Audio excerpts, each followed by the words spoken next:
Yes, guys, welcome back to another video on the channel. Match reaction settings, Arsenal 1, Chelsea 0.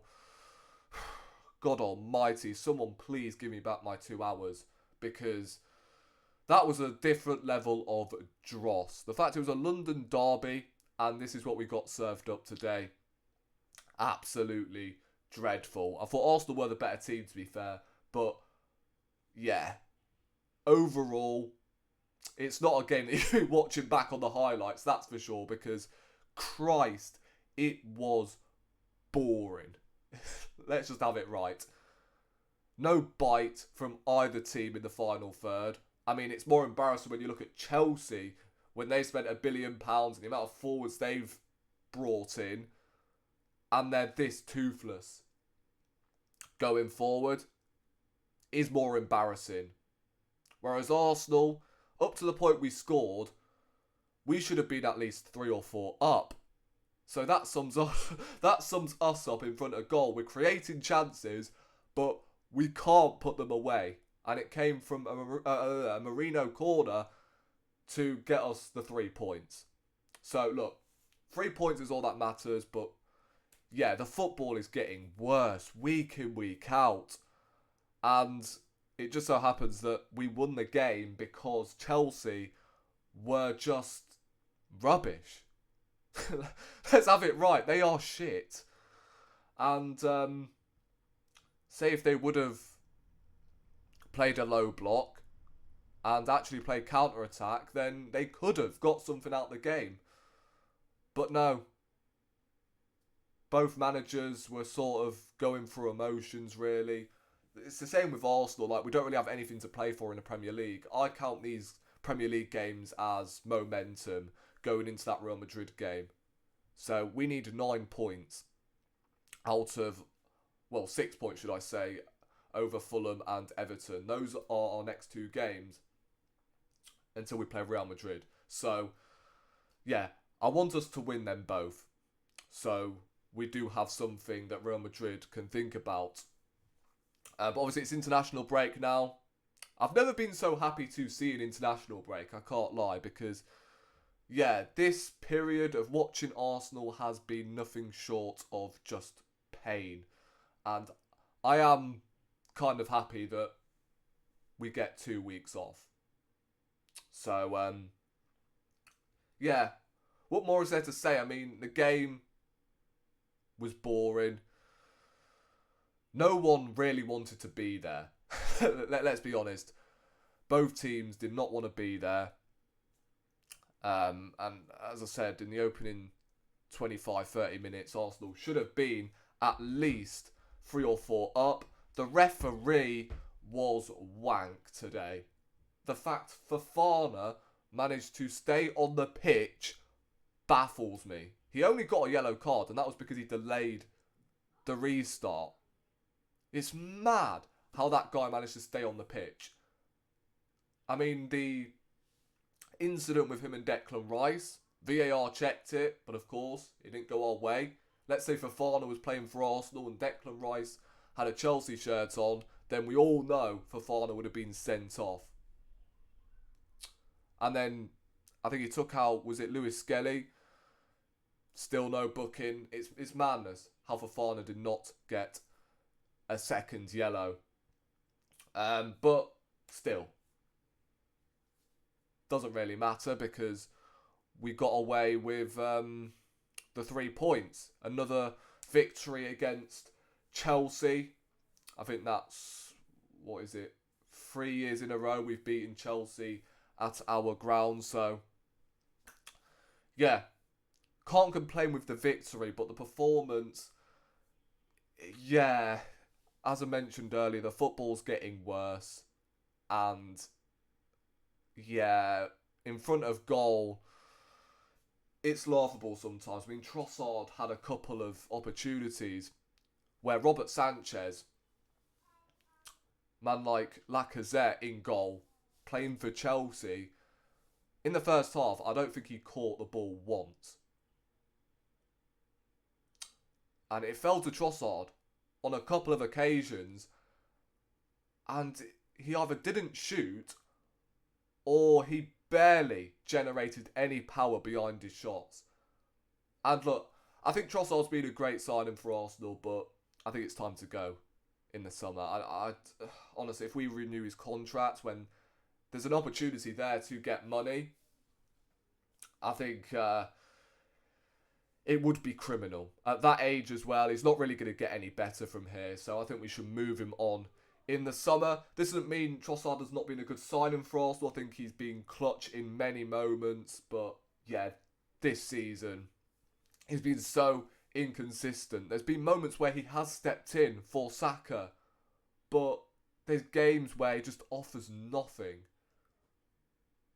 And I don't know why he is so scared to shoot. The guy's supposed to be our most clinical player. But this season, his touch is off. Can't seem to strike a ball properly anymore. And it's sad to see. But I think he's got to go in the summer and then keep Martinelli as the backup left winger for whoever is coming in the window. Martinelli today, I thought he looked threatening at times in the first half, but the end product, brother. I know he's just come back from injury, but yeah, awful. He's awful when it comes to end product. And at times in the second half, I was getting frustrated because he had opportunities there to take on Cucurella and he just didn't. So, a bit of a weird one with Martinelli. I thought he looked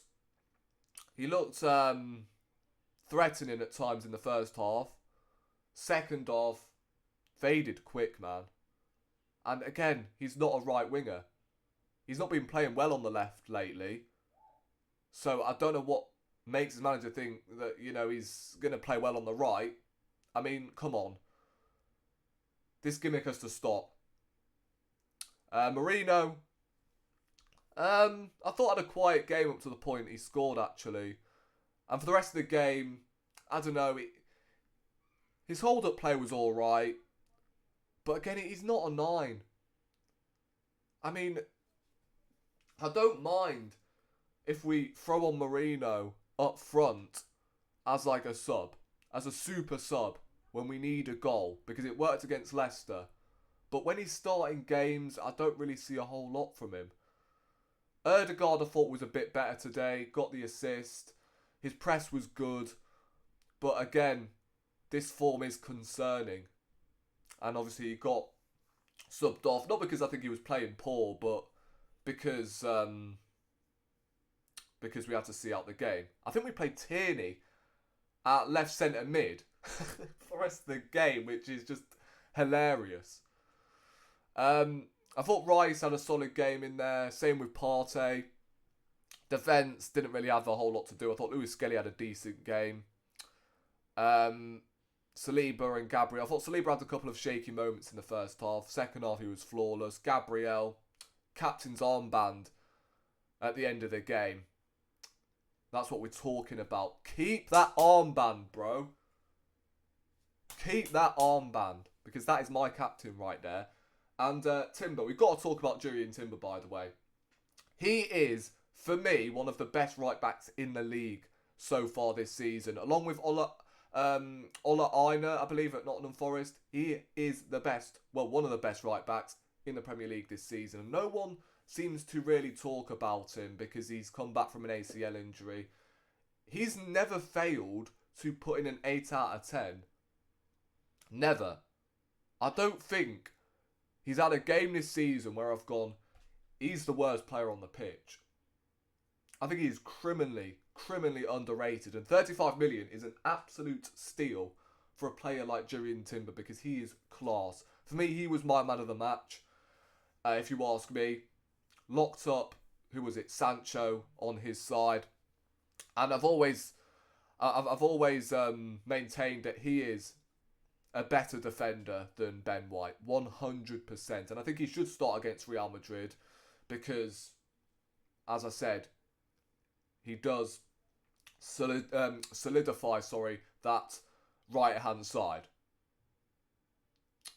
So I think Timber should start against Real Madrid when we eventually play them.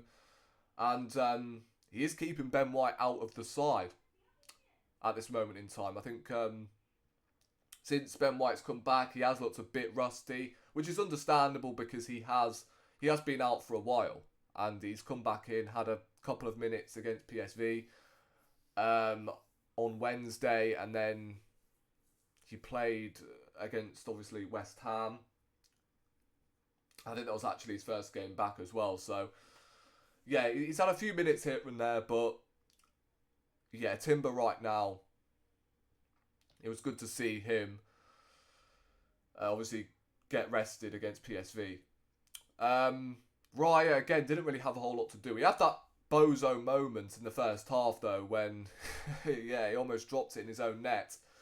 And it was a heart-in-mouth moment for the rest of us, but it luckily went behind for a corner. So, yeah, guys, what could I say? 1-0 to the Arsenal. We got there in the end. Tottenham obviously lost to Fulham, and we beat Chelsea. So, happy weekend, all. It must be a brilliant weekend for us Arsenal fans because, you know, we've beaten Chelsea and Tottenham have lost once again. Their 15th loss of the season for Chicken Ball FC, Nando's FC, whatever. So, yeah, guys. Hope you enjoyed match reaction. Obviously, player ratings will be out later on today, so make sure you stay tuned for that. But in the meantime, on that bombshell, subscribe to the channel if you haven't already, and I'll catch you in the next one.